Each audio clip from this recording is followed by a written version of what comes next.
back to the Book Graveyard Vintage Genre Fiction channel here on YouTube. We're also out there in the podcast world. Today I got a review for you. We're gonna do some crime. We're gonna heist the joint, and we're talking Killtown here. An entry in the Parker series. I believe it's number 5. I don't think it matters.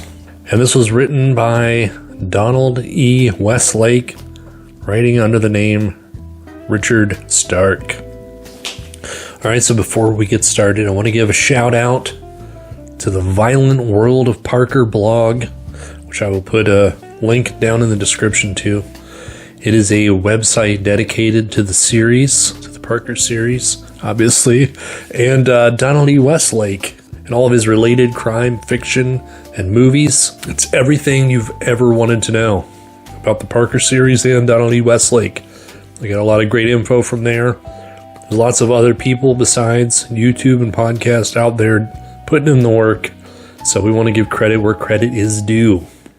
Alright, so Killtown was originally published by Pocket Books in 1964, and it was titled The Score. I have the Berkeley edition here from 1973, who obviously repackaged it in a men's adventure type aesthetic, probably to tap into the popularity of The Executioner in that time. So before we start talking Killtown, let's talk a little tiny bit about Donald E Westlake, just a really quick bio here. He was an American writer of crime fiction, though like many of his contemporaries of the time, he dabbled in other genres. He was born in New York in 1933. He died in Mexico at the age of 75 in 2008. He had a ton of pseudonyms, way too many to start listing off here. But the two that you probably need to know are Richard Stark, who he wrote the Parker series under, and then also Alan Marshall, and the shared pseudonym of Don Holliday, which he used to pen his sleaze novels with. Yes, Donald E Westlake was just like Lawrence Block, Robert Silverberg, and all those guys who used to scum it right in the sleaze novels, the softcore novels. And if you happen to see one of those out, you should pick it up, because the Donald E Westlakes are probably wonderfully written, just like the Block and Silverberg ones are. And just remember that the Holiday pseudonym is shared by many authors, so that doesn't necessarily mean that it's going to be Donald E Westlake. Alright, so the Parker series had 24 entries. The debut novel was in 1962, and the final one was in 2008. The debut novel in the Parker series is titled The Hunter, and it was published by Perma Books in 1962, and it was made into a movie 3 times. Point Blank, starring Lee Marvin in 1967. Payback, starring Mel Gibson in 1999.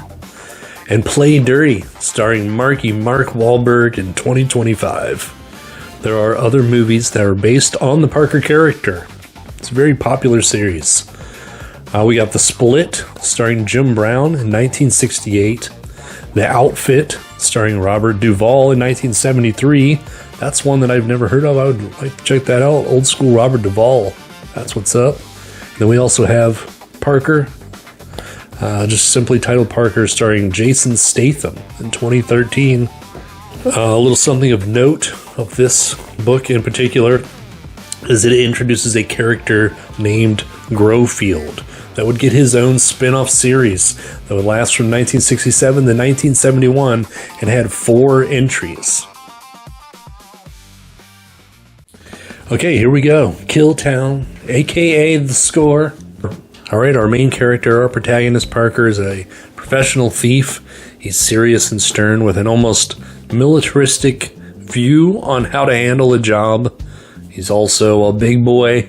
He's muscular and strong, and he has no qualms with putting a person in the ground when he needs to. And in fact, we get one of those moments at the start of this book. Alright, so he's gotten a job offer in Jersey City. His point man is Paulus, Paulus, Paulus, whose expertise is safe cracking. He doesn't think much of Paulus, but the man is a professional, and just like any shit job, any good job, you're always going to have to work with some schmuck. Paulus tells him where the job pitch meeting is. Parker decides to hoof it. Along the way, he notices a tail. Being the sharp individual he is, he disposes of the man with ease. He figures that the man was too sloppy in his movements of trailing Parker to be a cop. So it must be someone from this meeting that he's about to go to that set him up. At the meeting, Parker is introduced to a man named Edgars. He's the one putting the job together. It's his crew he's pulling together. Right off the bat, Parker confronts him about the tail. Edgars tells him that, yeah, I'm the one who put the guy on you. I had to check you out. Parker looks him right in the face and said, well, I killed him. Edgars is surprised, but he doesn't seem too put out by this information. So not only is this man Edgars an amateur in the thief business, but he is also untrustworthy. Parker starts to walk out the door, but Paulus and Edgars beg him to at least hear the pitch. Reluctantly, Parker stays to hear what he's got to say. Inside the meeting are a couple of other pros that Parker's familiar with. Edgars starts to give his pitch, and it's something out of an old Western movie. He wants to rob an entire town, Copper Canyon in North Dakota.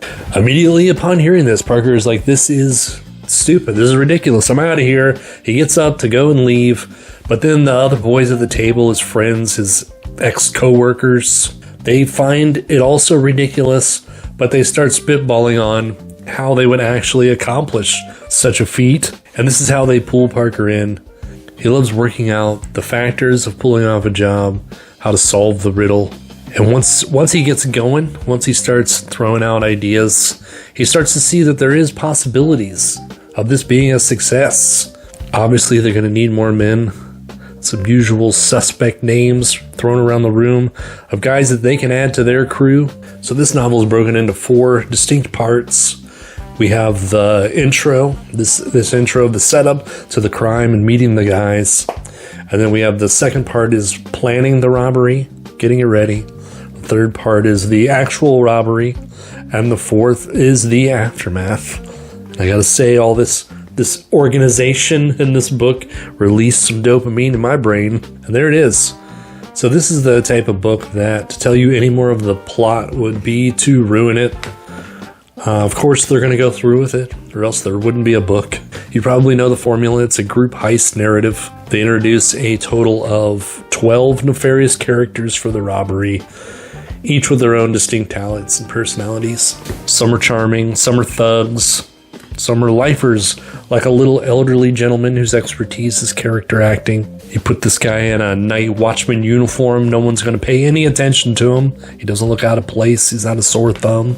We've got a calm and calculated safe cracker who loves the precision of his job, but then we also have another man who doesn't mind just blowing the lid right off of it. We have an eagle-eye lookout man named Salsa who can sit and be still unnoticed for hours.